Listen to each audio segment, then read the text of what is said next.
We can't say they didn't give it a try, but after an offseason of trying to convert Jamin Davis to a defensive end and 7 weeks of regular season opportunities to see what he could do, the Washington Commanders moved on from the 2021 first round pick. That and more on today's episode of Locked On Commanders.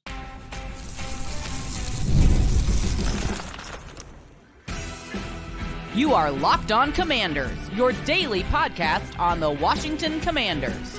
Part of the Locked On Podcast Network, your team every day. And welcome in, everybody, to today's episode of Locked On Commanders, part of the Locked On Podcast Network, your team every day. I'm your host, David Harrison, covering the Washington Commanders for Sports Illustrated's CommanderGameDay.com. You can also find me helping out WUSA9.com's coverage of the Washington Commanders this season. I'm here with you every Monday through Friday. I thank you for coming through for today's episode. All the everydayers out there, a special thank you to you for coming through every single day for this podcast, your daily podcast covering the Washington Commanders. If you haven't already, please subscribe for free on YouTube or wherever you are listening to today's episode, which we will be talking about the heating up trade market, this time wide receivers on the move around the National Football League. We'll discuss whether or not the Washington Commanders should be in on that, and if not, where they might be able to dip their trading toe into the trading pool. The Bears are coming up in week 8, so we're going to give our preview of them right ahead of our crossover Thursday episode with Lauren Cox of Locked On Bears coming up later this week.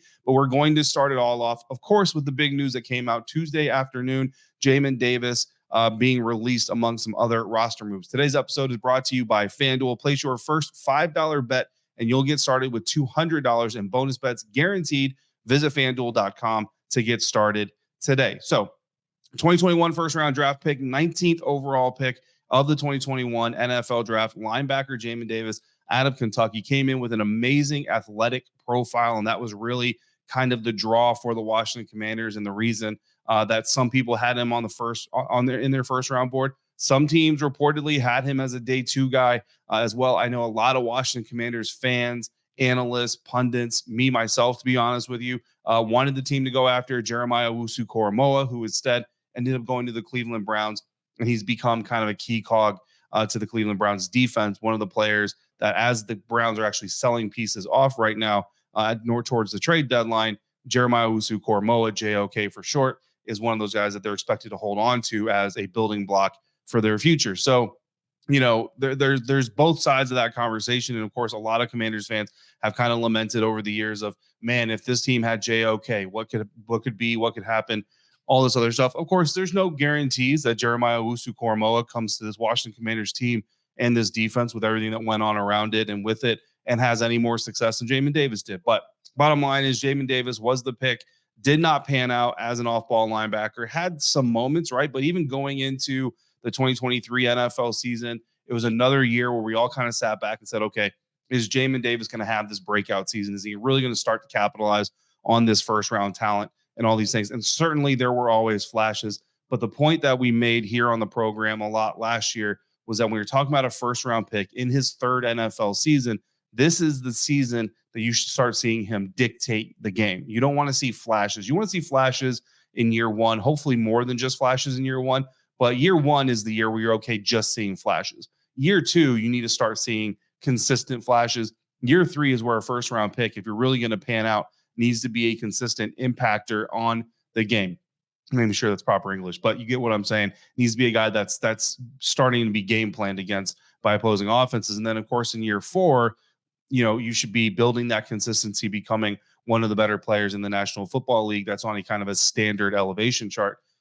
Instead, Jamin Davis moved to a backup role. Now, we all kind of gave that a green, a thumbs up, a green check mark, and said, okay, we'll look at this because this new Washington Commanders staff under Dan Quinn, defensive coordinator Joe Wood Jr. said, you know what, look, it wasn't working at linebacker. We studied the tape, all this stuff. And what's interesting is we actually discussed this here on Locked On Commanders shortly ahead of the NFL Scouting Combine, where Jamin Davis's best reps, even in the Jack Del Rio, Ron Rivera defense, came when he was being used as a pass rusher. He was allowed to run forward, use that athletic profile to his strength. And it's something that Dan Quinn then talked about at the NFL Scouting Combine, noticing that when he watched the Jamin Davis tape, that's really what stood out to him about the first round linebacker. And then, of course, that eventually leads to the move in the offseason during mini camps and all that ahead of training camp, to where they moved Jamin Davis to defensive end and started initially cross-training him there, but eventually he just straight up moved there, and they started listing him as a defensive end. Once again, showed some flashes, mostly in the preseason, some in the joint practices. Certainly, we're keeping a close eye on him during practices, during training camp. And look, to give Jamin Davis credit, he was definitely putting in the effort, definitely showing attention to detail. We kind of talked about it here on the show. There were multiple moments where he would go through a rep, and then I would see him go immediately to a Dorrance Armstrong Jr. or Cleveland Farrell or Dante Fowler and kind of talk about the rep and talk about the drill. So you could tell he was really invested in trying to make this whole thing work. So I want to make sure that we're not out here talking about Jamin Davis not working as a defensive end simply because of effort. I think, honestly, it's just too little too late. If this is a move that is made 3 years ago, or maybe even just straight up coming out of college, maybe it's working by now, and maybe it's something that can be consistent and leaned on moving forward to the future. But just trying to do this in one offseason, one training camp, just not fully reasonable necessarily. But again, this staff inherited what they inherited, so it's the best effort they could give to a guy like Jamin Davis. Ultimately, he played just 86 snaps this regular season in the first 7 weeks of the season. He was inactive for 2 games completely.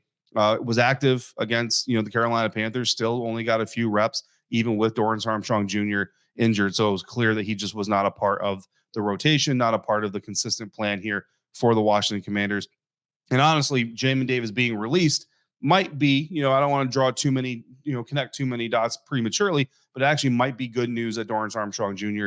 could be returning this weekend if they're willing to kind of give away a defensive end that, they could have used to at least take up a few reps if Dorrance can't come back this weekend. But with Cleveland Farrell, Javonte Jean-Baptiste, and even practice squad guys like Andre Jones, heavy set features that have D tackles playing kind of defensive end roles. Frankie Louvu can line up on the line of scrimmage and these things. It just was very clear that Jamin Davis was just never going to really climb up this depth chart. So make the move that you can. A lot of people were surprised that they weren't able to trade him, even for a 6th-round pick, even for a 7th-round pick. But look, it's not just about athletic profiles and talent. You know what I mean? We'll see if Jamin Davis gets picked up by another team. Certainly expect that he possibly could.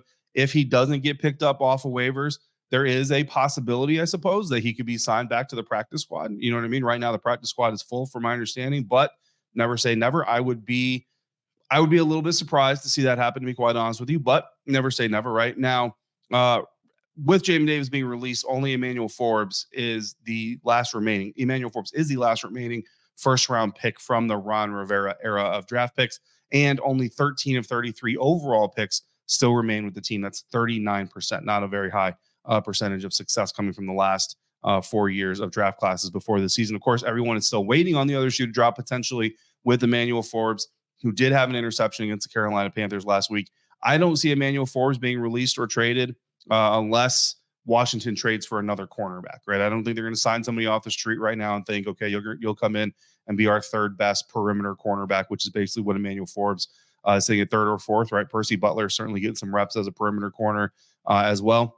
But unless the Washington Commanders somehow add another cornerback like a J.C. Horn or a Greg Newsome or someone else that we haven't really talked about, I don't see Emmanuel Forbes necessarily being moved. Again, could happen anyway. I don't believe that it's an imminent move, I should say, anyway. So could still happen. Wouldn't necessarily be refreshing the Twitter timeline to wait for the news to break. Some other roster moves made on Tuesday by the Commanders. Safety Ben Nikkel and wide receiver Michael Strachan were added to the practice squad. Safety Sheldrick Redwine was released from the practice squad. Also, practice squad cornerback Kayvon Seymour was suspended by the NFL for violating the performance-enhancing substances policy for 6 games. That opened up the second practice squad slot to add one of the other 2 players. At the time of this recording, the Commanders have an open active roster spot stemming from the release of Jamin Davis. We expect that to be filled by Jordan McGee, linebacker Jordan McGee out of Temple at any moment. Probably going to happen while I'm driving to practice on Wednesday because that's typically how that works when Washington Commanders release news like that. Is I'm on my way to the facility and in my car and unable to get that to you in real time. But Jordan McGee expected to fill that active roster spot because honestly, his 21-day window to return from injured reserve closes on Wednesday. So if he does not fill that spot, he will revert to season-ending injured reserve, and then the Commanders will just have an open roster spot, and then we can all speculate about what they're going to do with that. One thing that we don't need to speculate about is the fact that Chicago Bears are coming to Washington to face the Commanders in Week 8. We will do our initial Week 8 preview of the Chicago Bears opponent ahead of our Locked On Crossover Thursday episode with Lauren Cox of Locked On Bears. That's coming up next on today's episode of Locked On Commanders, part of the Locked On Podcast Network, your team every day. This episode is brought to you by Game Time, and Game Time has a feature on the app or at gametime.co called Game Time Picks that makes getting your tickets to your favorite live events even easier than ever before. Game Time Picks filters out the fluff to show you only incredible deals on great seats, so you don't have to waste time searching through thousands of tickets. Curated deals make it easier for you to find the best price on the greatest seats. For example, my Game Time Picks here in the DMV feature tickets to see the Pittsburgh Steelers visit the Washington Commanders for $127, or I can see the Boston Celtics playing the Washington Wizards this Thursday night for $41. And I've got that all-in pricing feature toggled on my app. So when I get to checkout, there are no surprise fees. All those prices are right up front. So take the guesswork out of buying your live tickets with Game Time. Download the Game Time app, create your account, use the code LOCKEDONNFL for $20 off your first purchase. Terms apply. Again, create your account, redeem the code LOCKEDONNFL for $20 off. Download Game Time today. What time is it? Game Time. Today's episode is also brought to you by Prize Picks, and with Prize Picks, you can now win up to 100 times your money on Prize Picks with as little as 4 correct picks. That's right. Prize Picks is the best way to get into the action on sports in over 30 states, including California, Florida, Georgia, and Texas. So sign up today and you'll get $50 instantly when you play your first $5. You don't even need to win to receive the $50 bonus. It is guaranteed. So you go in there, you look at those receiver stats, you look at those quarterback stats, and if you feel like you know that this player is going to get more than that stat line or less than that stat line, build your team 2 to 6 players and up to 4, or with even just 4, you can win up to $100. Cook up your hot takes, download the app today, use the promo code LOCKEDONNFL, and get $50 instantly after you play your first $5 lineup with Prize Picks. Run your game. Continuing now with today's episode of Locked On Commanders. Thanks again for making Locked On Commanders your first listen of the day, every day. Every dayers greatly appreciate you coming through every single day. And if any of you want to get more out of the Locked On Commanders podcast, all you got to do is become an insider. Go to joinsubtext.com/LockedOnCommanders. Become an insider today. And from there, you can text me your thoughts, your comments, your questions, whatever it is you want. And I'm going to be texting you information, bonus content, and exclusive invites to our Zoom conferences that are insider only. We're trying to do those every week before games. We're trying to do them every week after games. Definitely more consistent with right after the games. Before games just kind of depends on my family schedule and everything else, as Saturday tends to be my only day I really have time to do the honey-do list and spend time with my wife and kids. So we try to fit that in anyway, but just be flexible on that. Either way, it's a lot of fun with the insiders, getting a lot of interaction from you guys. So join subtext.com/LockedOnCommanders to try it out for free for the first 2 weeks. And big congratulations to Insider Mark. The insiders don't get to talk to each other because it's not that kind of a forum. It's not a group text type of situation in that sense. But Insider Mark, birth of his first child. So everybody, he's not going to be able to see them, but still, let's wish Insider Mark some congratulations for the addition of the family. Congratulations, brother. Glad you and the baby, of course, and mom are doing very, very well. Let's hope that the Washington Commanders continue doing very, very well. 5-2 through 7 weeks of the NFL season. Who'd have thunk? We certainly all thought 6.5 wins over that. Certainly we can take that. We talked about that during the offseason. Here the Washington Commanders are now 7 weeks through the season, and they only need 2 more wins to get there. Now we say only, but we got to remember it is hard to win in the National Football League on a week-in, week-out basis, even when the Washington Commanders are making it look easy against certain caliber of opponents. The Chicago Bears are not that caliber of opponent. The Chicago Bears not in the realm of the Carolina Panthers, the Cleveland Browns, things like that. Certainly, I think they're about a tier ahead of that. The record stands at 4-2, which would definitely tell you that they're a tier ahead of the Cleveland Browns, the Carolina Panthers, all that stuff. But they are currently 4th place in the NFC North, the NFC North division. Minnesota Vikings, Detroit Lions, Green Bay Packers, Chicago Bears have just been on a tear this season. The NFC North looking very strong. But I do want to put this out, and it's not necessarily to try to down talk the Chicago Bears, but their wins this season. Chicago Bears 4 wins have come against the Tennessee Titans, who are currently last place in the AFC South, one of the worst divisions in the NFL. The Los Angeles Rams, who are currently last place in the NFC West and have been a pretty steep disappointment this year. And there's actually rumors now they're going to be trading wide receiver Cooper Kupp and possibly even quarterback Matthew Stafford. So the Rams kind of in a selling mode. The Carolina Panthers, who we all know is about as big of a dumpster fire as there can be right now in the NFL, probably going to earn that number 1 overall pick this year. And fortunately for them, they'll actually get to spend it this year unless they make another stupid trade like they've done in the past and trade it away. Jacksonville Jaguars, who are second to last place in the AFC South, just ahead of those Tennessee Titans. Also, the other Chicago Bears win. So the two worst teams in the AFC South are the two teams that the Chicago Bears have beaten. The worst team in the NFC West, the worst team in the NFC South. The teams they've lost against, the Houston Texans and Indianapolis Colts, the two best teams in the AFC South, who again are by and large considered the worst division in the National Football League. So when you look at it in that perspective, the Chicago Bears team, yes, they're 4-2, but it looks like a game that this Washington Commanders team, you're the best team in the NFC East, which certainly is not the worst team in the NFC or in the National Football League. You should be able to win this game. The question that we're going to be looking for all week until Dan Quinn gives us some sort of confirmation, which I don't expect to happen probably till Saturday, which he won't give directly to us. It'll be an Ian Rappaport or Jeremy Fowler of Sports Illustrated or someone like that giving that report. But either way, the question is, can the Washington Commanders go into week 8 against Chicago Bears and still expect to get a win?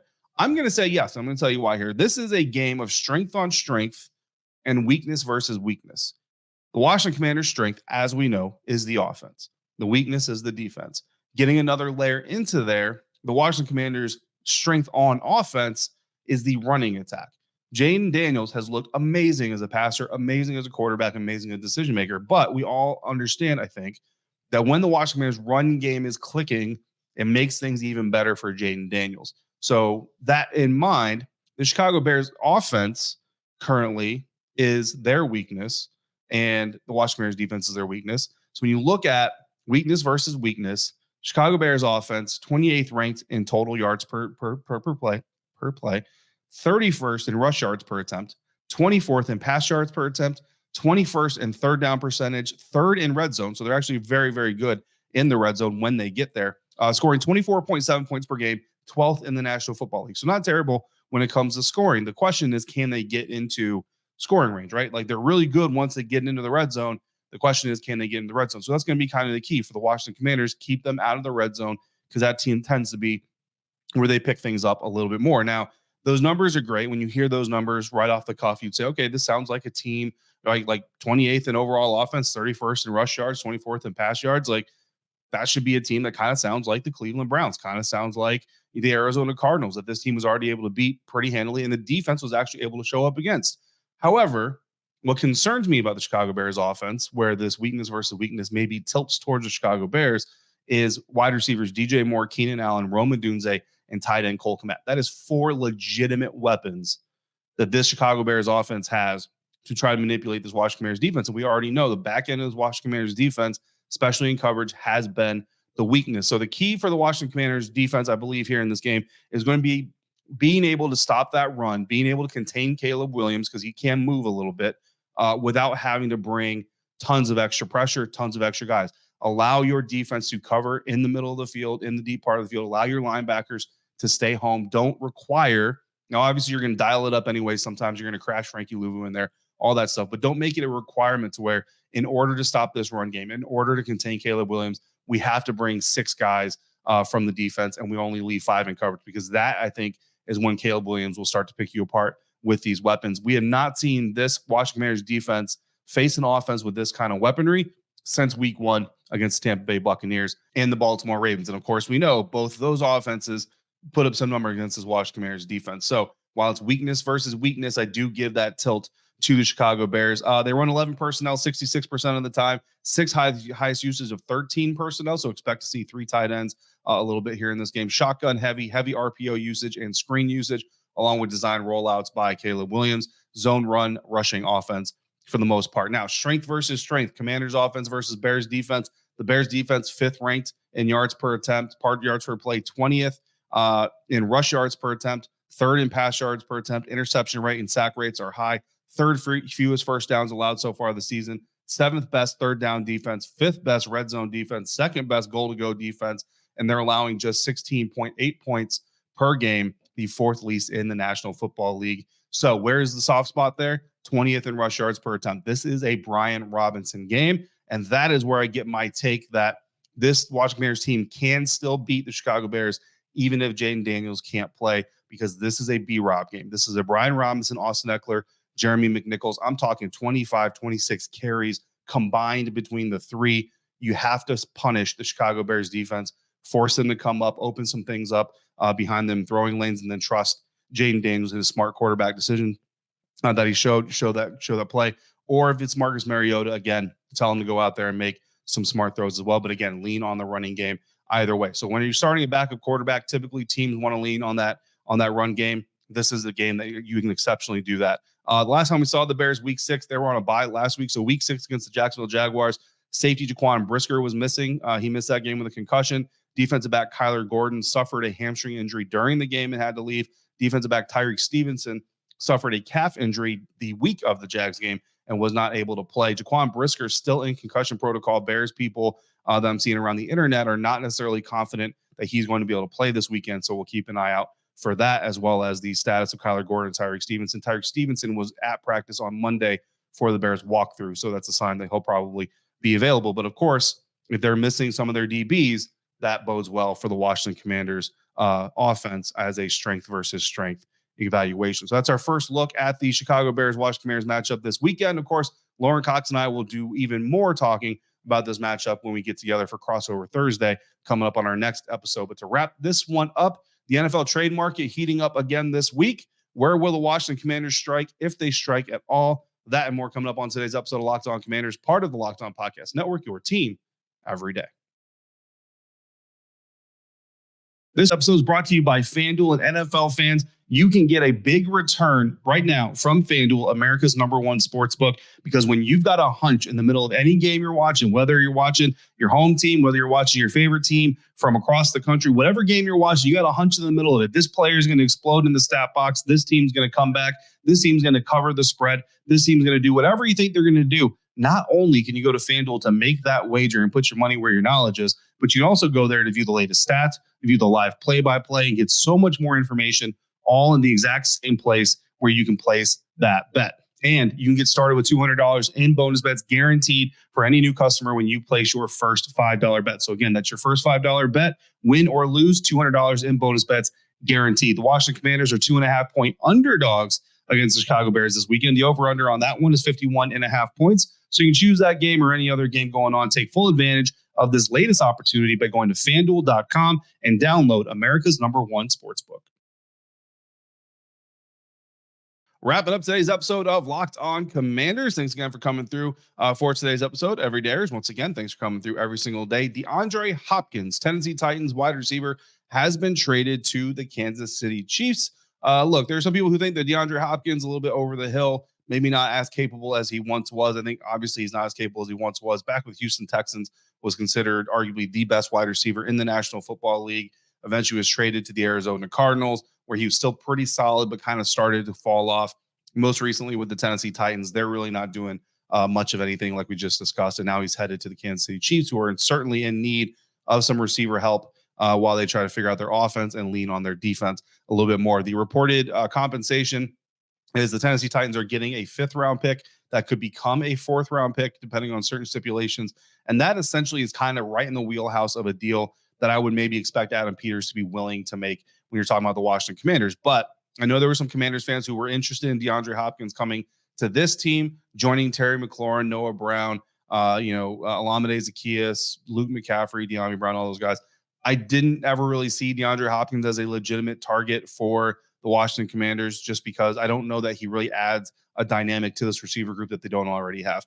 Now you look at 2 other wide receivers that are rumored to be available on the trade market. Mike Williams of the New York Jets, right now being looked at as kind of an outsider, man. Like if you don't keep up with the Jets, there was a game that the New York Jets lost recently. Final play of the game, Aaron Rodgers tries to throw the ball to Mike Williams, or final Jets offensive play of the game, I should say.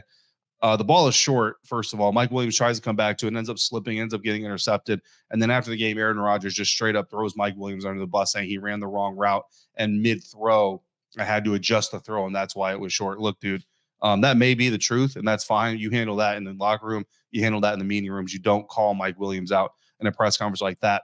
The following week, Mike Williams was not present for the first 2 practices of the week, presumably because he's like, I'm going to knock him effer out. You know what I mean? If we come to that, and I don't necessarily blame him. So Mike Williams certainly not panning out with the New York Jets, it seems. So a lot of people are expecting them to at least be open to moving him.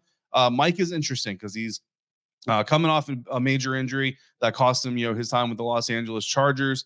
He's on a 1-year deal with the New York Jets right now, so it's definitely a rental. So again, if the Jets are looking for anything above a day 3 pick, they're not going to get it, I don't think, from anybody. And if you're Adam Peters, you're certainly not willing to do this for anything higher than I would honestly probably go 6th. That could become a 5th, depending on what happens. And of course, you've got to shuffle some things around there because Washington Commanders don't have their organic 5th round pick already. So, I don't know if that's necessarily realistic. Does Mike Williams add anything functionally? As of right now, looking at him on the field with the New York Jets, you can't really say definitively that he does. Certainly the potential is there. He definitely was one of the up-and-coming receivers in the NFL before injuries kind of derailed that. The other receiver who has been more strongly reported as being available on the NFL trade market is Los Angeles Rams receiver Cooper Kupp. The report there is that the Rams want a 2nd-round pick for him. That is way too high, I believe, for Adam Peters. Cooper Kupp is also on a multi-year contract still. The rumor is that the Rams are willing to eat some of that salary. That salary would only be eaten for the 2024 season, surely. And again, not really something that Adam Peters has shown a lot of interest in. So while there are some interesting names out there, especially in the receiver group, that are available or potentially available via trade, I don't think I see the Washington Commanders biting on any of those. I'm still thinking that if they trade for anybody, it's probably going to be a cornerback. Now, the Tennessee Titans are interesting because Harold Landry was brought up by an insider last week. We talked about it. I certainly love Harold Landry, love the idea of him coming to this team, think he would be a really great fit. But again, the compensation is going to be too high, in my opinion, for Adam Peters to want to take a swing on. So that's kind of that part of it. But cornerback, J.C. Horn, if you can get him for a low pick, Greg Newsome, the Cleveland Browns are still selling. I think Denzel Ward, another Cleveland Browns corner, certainly the best of the bunch. I think, again, he's going to be too high of a draft compensation deal for Adam Peters to bite on. So I think your wheelhouse is somewhere, I think at best you're looking at a fluctuating pick, depending on what happens. But I think, if you're looking for a trade partner, I would not expect Adam Peters to do any trade that doesn't, that exceeds a 4th round pick valuation at the highest. That's the highest I think Adam Peters would be willing to go. But we'll see. The NFL trade market is always tricky, and NFL GMs, look, every time this team wins, more and more people say, hey, look, man, Adam, you have the opportunity to win the division now. You have the opportunity to make a lot of noise in the preseason year 1. I know that's ahead of schedule probably. Strike while the iron's hot, go make a big deal. And there's a moment where Adam Peters might say, guys, I agree now, and now we make this massive deal. So don't sleep on the potential for the Washington Commanders to do it. If you're holding out hope for a Harold Landry or somebody like that, certainly continue to hold out hope, and I will just continue to give you my best temperature check that I can give you with what I'm seeing around the Washington Commanders organization. Certainly wouldn't be mad to see them go get a Denzel Ward, for example, if that deal were to be made. But coming up next on Locked On Commanders, we'll have Lauren Cox, Locked On Bears, coming through to help us preview this Week 8 matchup against the Chicago Bears even more in depth. So in the meantime, if you got questions or comments, all you got to do is become a Locked On Commanders insider. Go to joinsubtext.com/LockedOnCommanders, and you can text me today. For your next listen, check out the Locked On NFL podcast in the morning. Madman Tyler Rowland is going to kick you off with a double shot of NFL espresso. And then in the afternoon, roll through the barbershop with Tony Wiggins for some real NFL talk. It is Wednesday afternoon, which means I am in the barbershop with Tony Wiggins this afternoon. So come through Locked On NFL and check that out. As always, thank you for making Locked On Commanders your first listen of the day, every day. Everydayers, thanks for coming through every single day. And until we speak again, if you're out and about, please be safe, be kind, and come back next time for another episode of Locked On Commanders, part of the Locked On Podcast Network, your team every day.